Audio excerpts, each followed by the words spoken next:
Equality, equality का मतलब होता है बराबर, सब बराबर हैं.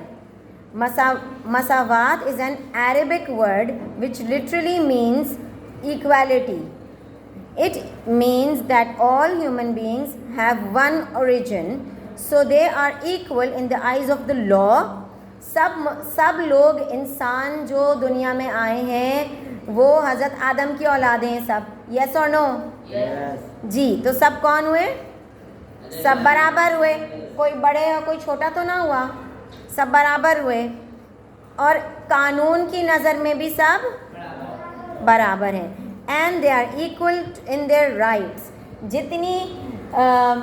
जितना मैं आप लोगों को पढ़ा रही हूँ, जितना मैं यूनुस को पढ़ा रही हूँ, जितना मैं फरीद को पढ़ा रही हूँ, उतना ही हक शिवानी का और उतना ही हक सुहानी का भी है. यस और नो? कि वो भी उतनी ही मेरे से अटेंशन लें, उतना ही इल्म उनको भी मिले. सबको बराबर का राइट है या नहीं? जी. कानून के हिसाब से कानून में पूरा राइट है, बराबर का राइट है. जी. No one is inferior to anyone. कोई दूसरे से कमतर नहीं है, कोई दूसरे से कमतर नहीं है. The standard of greatness is based on piety. अब अगर मेरे दिल में अल्लाह का तकवा, अल्लाह की मोहब्बत ज़्यादा है और मुजम्मिल के दिल में अगर कम है, तो हम में से फिर बड़ा कौन हुआ? कोई भी नहीं. इक्वल. अगर अल्लाह की मोहब्बत ज़्यादा होगी तो इक्वालिटी नहीं होगी. तो फिर बड़ा वो होगा जिसके दिल में अल्लाह की मोहब्बत ज़्यादा है. जो 5 वक्त की नमाज़ पढ़ता है, अल्लाह की मोहब्बत उसके दिल में है, अल्लाह से डरता है, बुरे काम से बचता है, वो फिर बड़ा है. समझ आई? Continue. The importance of equality in Islam. As Islam believes in monotheism, मतलब एक खुदा पे इस्लाम में यकीन रखा जाता है. It is the flag bearer of the unity of human beings. Flag bearer मतलब ये है कि हम अलमबरदारी इसी पे रखते हैं कि अल्लाह एक है. ठीक है? और हम सब लोग भी क्या हैं? बराबर हैं. जी. It is repeatedly stated in Quran and traditions that Hazrat Adam alayhi salam and Hazrat Hawwa alayhi salam are the parents of human race. अब कुरान में बहुत जगह लिखा है कि हज़रत आदम और हज़रत हव्वा जो हैं वो हम सबके वालिदैन हैं. दुनिया में जो इंसान आया है वो अल्टीमेटली किसकी औलाद है? हज़रत आदम अलैहिस्सलाम की और हज़रत हव्वा की. The tribes and nations are just for identification. अच्छा, अब जो हम लोग अपने सरनेम्स लगाते हैं अलग अलग, और जो अलग अलग कबीले बने हुए हैं, ठीक है, ये सिर्फ आइडेंटिफिकेशन के, भाई आप लोग इस ख़ानदान के हैं, आप लोग इस ख़ानदान के हैं, आप लोग इस मुल्क के हैं, आप लोग उस मुल्क के हैं, ये इस वजह से इसको रखा गया है. So having pride on race is an insult to the human beings. अच्छा, अब अगर हम ये बोलें कि भाई मैं ज़्यादा बेहतर हूँ और आप लोग नहीं हैं, तो क्या ये बेहतर होगा? नहीं. हम सब बराबर हैं, हम सब we are all equal. Allah says in the Holy Quran, O mankind, we indeed created you from a man and a woman. अल्लाह ने कहा कुरान में कि हमने तुमको एक औरत और एक मर्द से पैदा किया. and have made you in various nations and tribes so that you may know one another.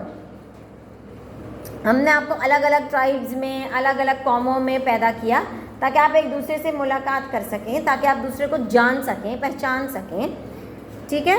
Surely the most honorable amongst you in the sight of Allah is the one who is most pious amongst you. जो अल्लाह की ज़्यादा इबादत करे वो अल्लाह की नज़र में ज़्यादा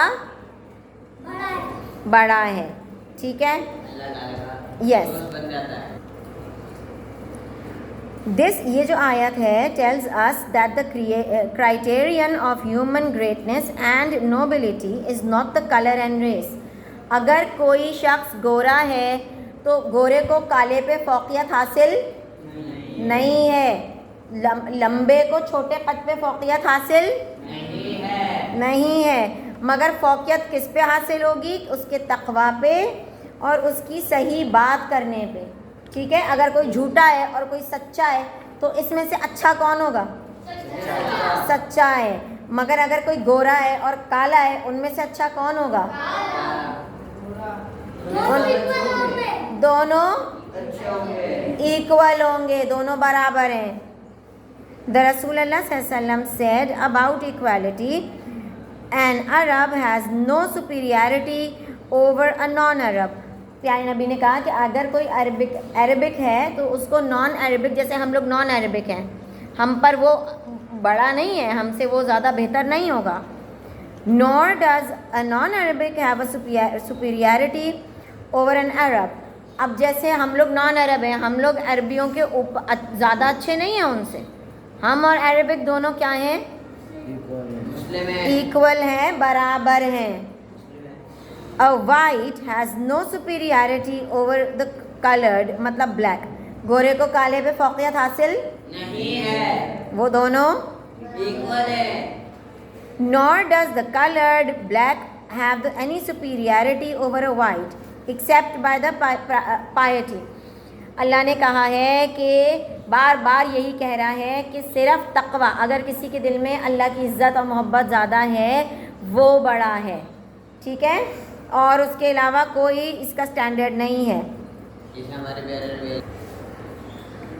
When we look at Islamic worships, we find the practical manifestation of equality in नमाज। अच्छा, अब हम देखते हैं, जब इस्लाम में हम देखें तो हमें प्रैक्टिकल अमली जामा नज़र आता है कि कैसे इस्लाम में सबको एक बराबर सिर्फ कहा नहीं गया बल्कि माना भी गया है और प्रैक्टिस भी करवाई है। जैसे नमाज में सब नमाजी शोल्डर से शोल्डर मिला के खड़े होते हैं। ठीक है, कोई ये नहीं कहता कि नहीं तुम गरीब हो तो तुम पीछे जाओ, कोई ये नहीं कहता कि तुम काले हो तो तुम पीछे जाओ, कोई ये नहीं कहता कि तुम छोटे हो तो तुम पीछे जाओ। सब बराबर बराबर शोल्डर से शोल्डर मिला के खड़े होते हैं।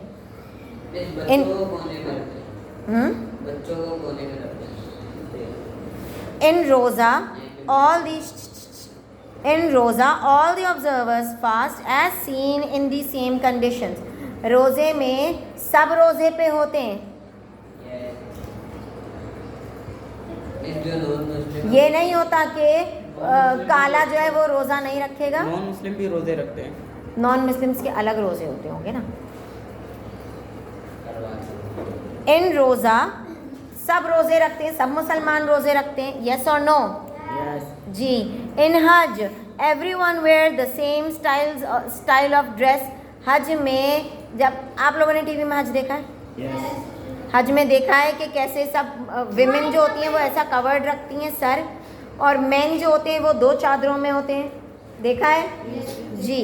तो सब एक जैसे ही होते हैं। जी, सब एक जैसे कपड़े पहने होते हैं। इन द सेम प्लेस, एक ही जगह पे, एंड अटर्स द सेम जिक्र, एक ही बात बोल रहे होते हैं, अल्लाह को याद कर रहे होते हैं सब मिलके एक साथ।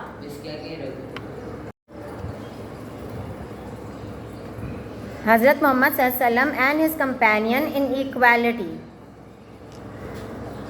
द रसूलुल्लाह सल्लल्लाहु अलैहि वसल्लम was the best practical example of equality. प्यारे नबी ने अपने जितने सहाबा बनाए, जितने अपने कंपेनियंस बनाए, उनमें कभी कोई फ़र्क नहीं रखा कि भाई छोटा है तो ये मेरा दोस्त बनेगा, या लंबा है या स्मार्ट है तो ये मेरा दोस्त बनेगा।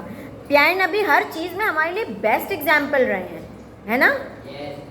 अच्छा, जो भी चीज़ हमने देखनी है, हमने सीखनी है, तो हम प्यारे नबी की ज़िंदगी, जी, प्यारे नबी की ज़िंदगी को देख के उसको हम फॉलो कर सकते हैं अपनी आज तक की भी अपनी लाइफ में। समझ आई? द रसूलुल्लाह सल्लल्लाहु अलैहि वसल्लम never hated anyone on the basis of colour, race और नेशनैलिटी। प्यारे नबी ने कभी किसी के ऊपर नफ़रत नहीं की, किसी से नफ़रत नहीं की कि ये काला है तो इससे घिन खाई हो, या ज़ात की फ़िक्र की हो, या उसकी नेशन पे फ़िक्र की हो कि भाई वो ऐसी नेशन का है तो उस पर। बल्कि प्यारे नबी ने तो कुरैश के भी लोगों को कितना फतह मक्का में याद है ना क्या हुआ था?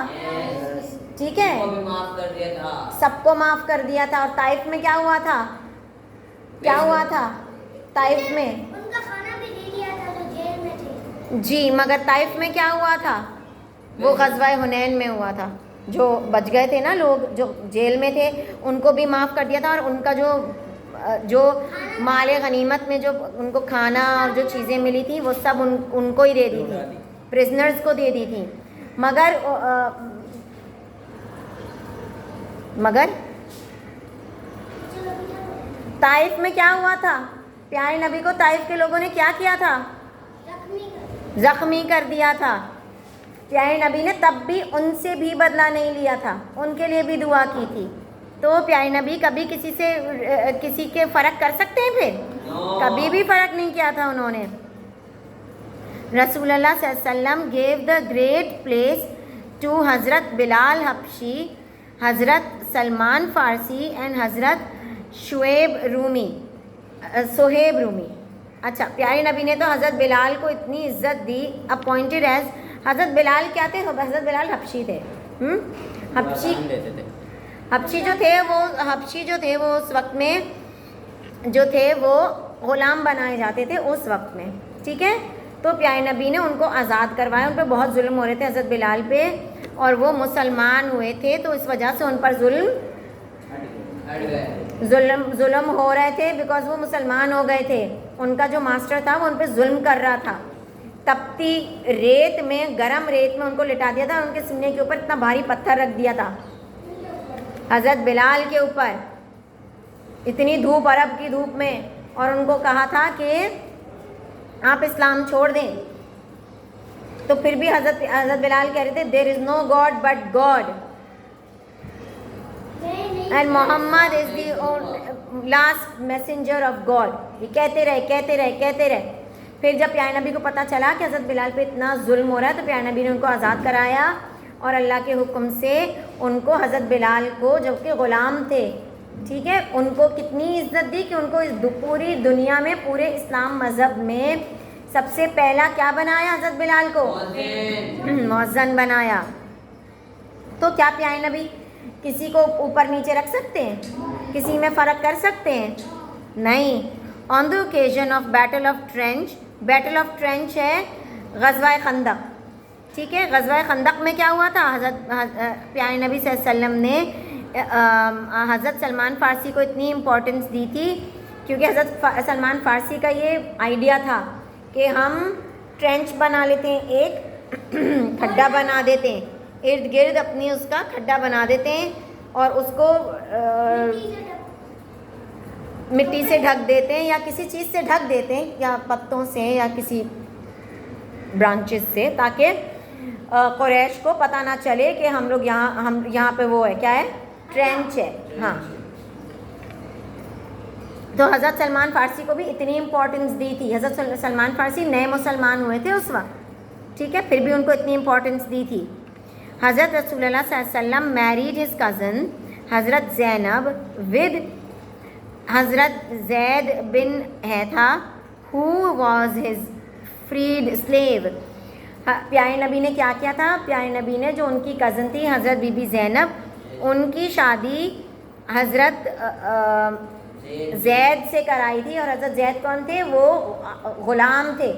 फिर उनको भी आज़ाद कराया था, जैसे हज़रत बिलाल को आज़ाद कराया था। तो ग़ुलाम से उन्होंने अपनी कज़न की बहन की शादी करवाई थी। तो क्या प्यारे नबी किसी को ऊंच नीच जानते होंगे? ऊंच नीच करते होंगे किसी में?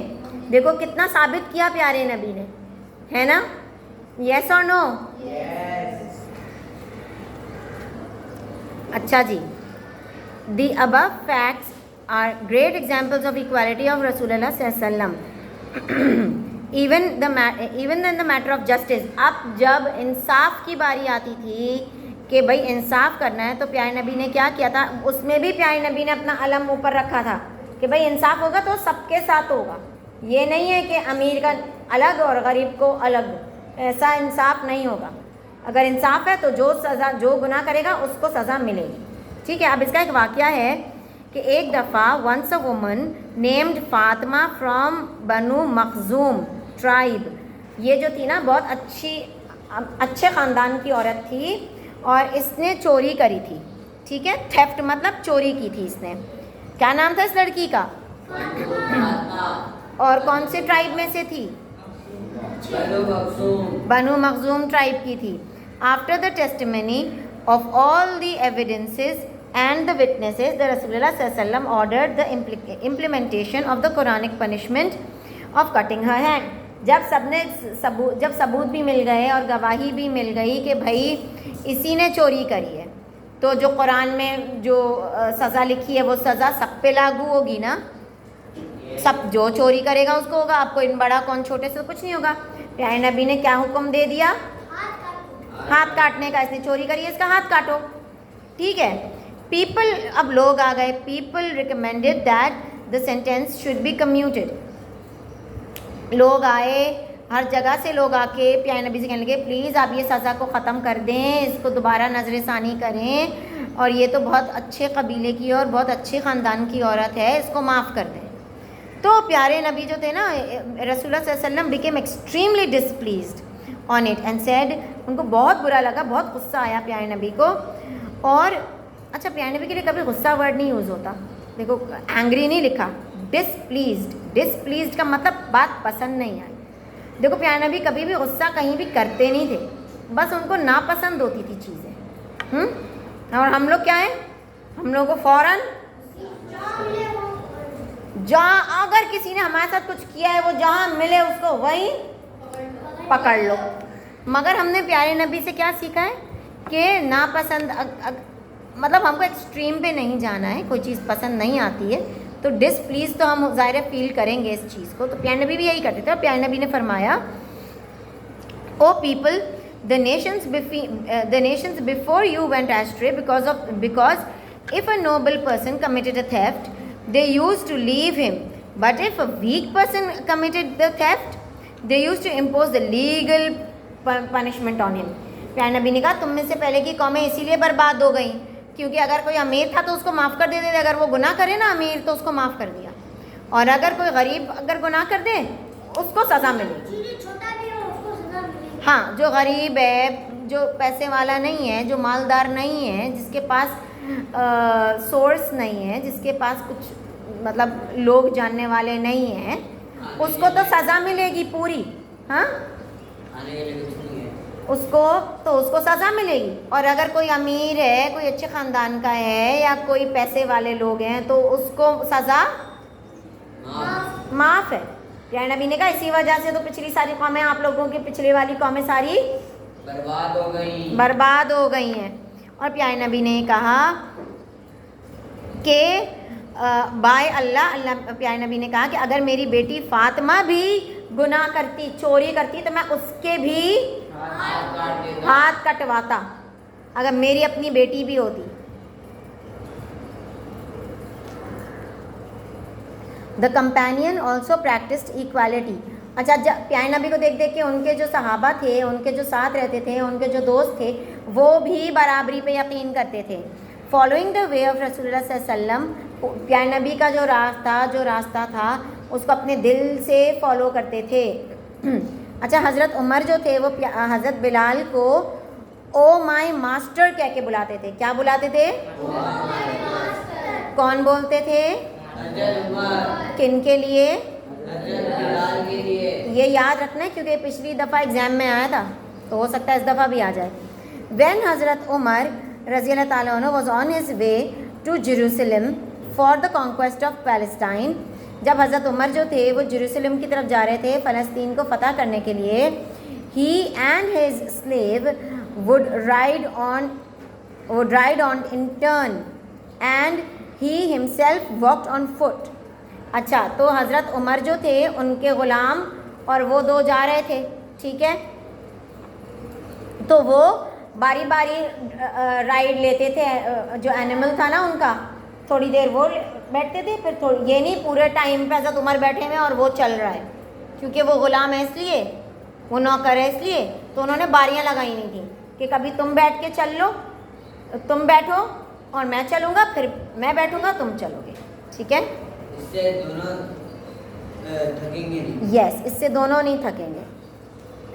हज़रत अबू ज़र Ghifari used to clothe his slave in the same dress he wore. अच्छा, हज़रत अबू ज़र जो थे वो वही कपड़े जो वो खुद पहनते थे, वही कपड़े, वैसे ही कपड़े अपने ग़ुलाम को भी पहनाते थे। ये नहीं कि खुद तो रेशम का जोड़ा पहना हुआ और अपने ग़ुलाम को फटा हुआ या ख़राब जोड़ा या पुराना जोड़ा, अगर वो नया पहनेंगे तो अपने ग़ुलाम को भी वो नया जोड़ा देते थे। अब बेनिफिट्स ऑफ इक्वालिटी, फ़ायदा क्या है? इतना इक्वल सबको बराबरी का फ़ायदा क्या होगा? फ़ायदा ये होगा कि equality develops mutual brotherhood and love. अब आज क्या हुआ, जो मुझे आज देर हुई, आज मुझे देर क्यों हुई कि हम जा रहे थे, स्कूल आ रहे थे और मेरी कार पंक्चर हो गई। अब हमको वो बदलना ही नहीं आता है, टायर बदलना ही नहीं आया। अब हम लगे हुए हैं, उसको कर रहे हैं, हमसे हो नहीं रहा। फिर क्या हुआ कि एक भला आदमी उतरा अपनी कार से और उसने उतर के उसको टायर को हमारे लिए बदला। सारी मेहनत की, सड़क पे बैठा, इतनी एफर्ट की, ज़ोर लगाया, जो भी किया, ठीक है। हमने अब वो क्यों रुका होगा, क्यों उसने हमारे लिए किया? भलाई के लिए, भाईचारे के लिए, क्योंकि हमारा मुल्क जो है ये इस्लाम के नाम पे बना है, सब बराबर हैं। इसलिए उसने सोचा कि मेरे भाई को, मेरी बहन को तकलीफ़ है तो वो ख़ुद उतरा और मैं मदद करूं। और हमने पैसे भी देने की कोशिश की, बट उसने पैसे नहीं लिए। उसने कहा नहीं, ये मैंने आपको मदद की है, आप मेरे भाई हैं और मैंने आपको मदद की है। ये फ़ायदा है इक्वालिटी का। अब दूसरा फ़ायदा है कि फैसले सही होते हैं, ठीक है, सब बराबर हैं, अंडरस्टूड है। जो भी चोरी करेगा उसका हाथ कटेगा, उसको जेल होगी, जो गुनाह करेगा उसको जेल होगी।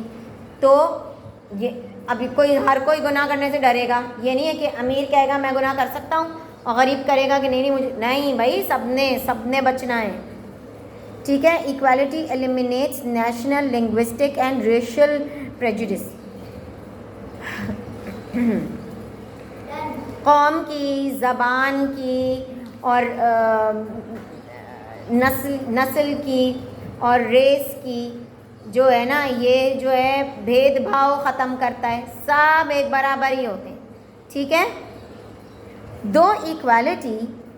Through equality differences and conflicts are eliminated. जब सब बराबर हैं तो अगर लड़ाई भी हो रही होगी तो हम लोग क्या कहते हैं लड़ाई के बीच में आके, तबीयत ठीक नहीं के माफ़ करो, ये कहते हैं, क्या कहते हैं यूनुस? जब लड़ाई हो रही होती है सुलह कराते हैं। किस बेस पे सुलह करवाते हैं? भाई आपस में लड़ो, दोबारा एक साथ घूमो। हाँ, भाई हो आपस में, मत लड़ो। टीचर दोस्त और वो लगा दिए। चलें।